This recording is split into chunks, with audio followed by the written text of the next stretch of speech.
আবারও আমার ছাদ বাগানে অনেক কলমি শাক হয়ে গেছে। ছোট মাছ রান্না করবো, খুবই ইচ্ছা করলো যে কলমি শাকের ডগাগুলো একটু মাছের মধ্যে দিয়ে দেয়, তাই আবারও আসলাম।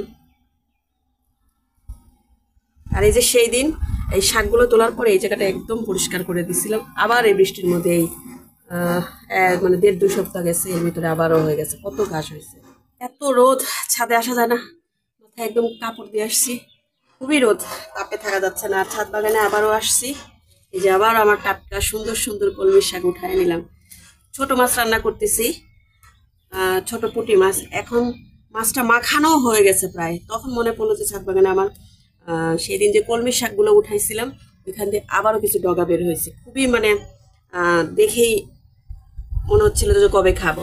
তো আজকে আবারও হঠাৎ মাছটা রেখে চুলার মানে উপরে রেখে রান্নাটা চুলা না জ্বালায় ভাবলাম যে শাকের ডগাগুলো মাথাগুলো শুধু তুলে নিয়ে আসি। এই যে একদম টাটকা, এখানে যে আরো উঠাইছি, সামনে আরো আছে। আর এই যে এইখানে কয়েকটা আছে, এই কয়েকটা উঠায় নেই। এই যে আবার এই ঘাসগুলো হয়েছে, ওই দিন শাক তোলার পরে এগুলো পরিষ্কার করছে, আবার হয়েছে। তবে মোটা ডাটাটা নেবো না, একদম মাথা মানে ডগাটা নেবো, যেহেতু ছোট মাছ দেবো, এটা আমি তো ভাজি করতেছি না, শুধু মাথায় ডগাটা নেব, পাতাগুলো নেব, কারণ এত সুন্দর পাতা। আপনারা তো সেদিনও দেখছেন, একদম চকচকে, কোনো পোকা নাই, সতেজ সবুজ। কেন জানি খুব ইচ্ছা করলো যে মাছের মধ্যে এই শাকের ডগাগুলো দেয়। কলমির শাক মনে হয় ছোট মাছে কখনো দেয় না, তাও ইচ্ছা করলো।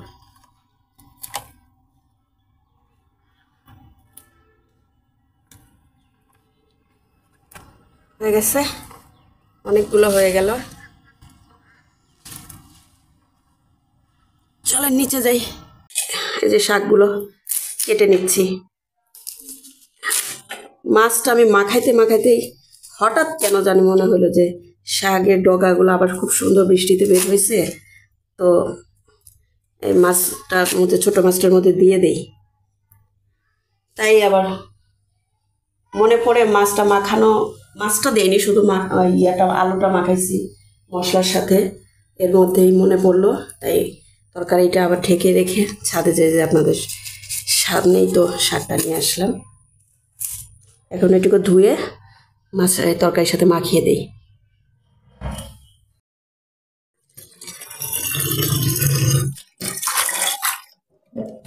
অল্প একটু শাক, তাই এটাই নিছি। এটার মধ্যে যে আমি আলু কুচি ধোয়ার পরে এটার মধ্যে উঠায় নিছিলাম যাতে পানি ঝরে যায়। অল্প একটু শাক, এই জন্য এটাই নিলাম। আমার শাক ধোয়ার ঝুড়ি কিন্তু এটা না। এই যে আমি মশলার মধ্যে আলুটা মেখে রেখে গেছিলাম, পরে শাকের কথা মনে পড়ায় এখন এই যে শাকটাই আনলাম। আলুটা ভালোভাবে মশলা চটকিয়ে গেছিলাম। শাকটা তো চটকাতে হবে না, একবারে মাছ দিয়েই করি। মাছগুলো ধুয়ে লবণ দিয়ে রাখছিলাম, আবার একটা ধোয়া দিয়ে নিলাম। এটা একটু ছোট সাইজের পুঁটিগুলো, যেগুলো একটু মানে ডিম, প্রতিটাই ডিম ছিল। এগুলো বেছে বেছে যেগুলো একটু ডিম নাই, একটু ছোট সাইজ, সেগুলো আমি আলাদা রাখছিলাম। ওই দিন এর থেকেও বেশি এভাবেই চচ্চড়ি করছিলাম।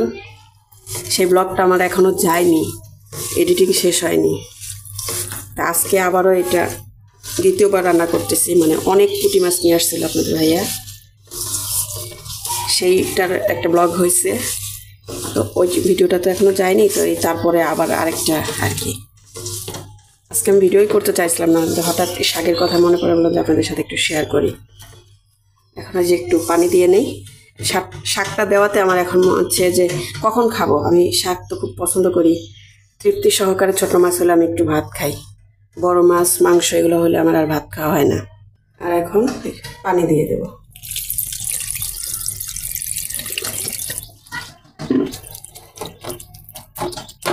এখন ঢেকে দিয়ে শুধু চুলাটা জ্বালিয়ে দিলেই হবে।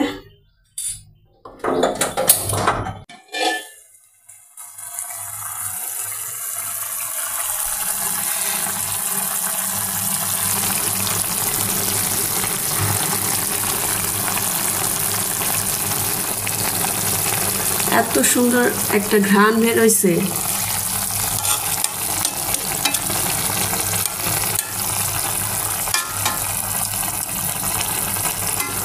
এখন এই যে একদম ঝোলটা পুরোটা টেনে গেলে পরে আর মাছ পুরপুরি বলি আর চচ্চড়ি বলি, যাই বলি না কেন, পুঁটি মাছটা হয়ে যাবে।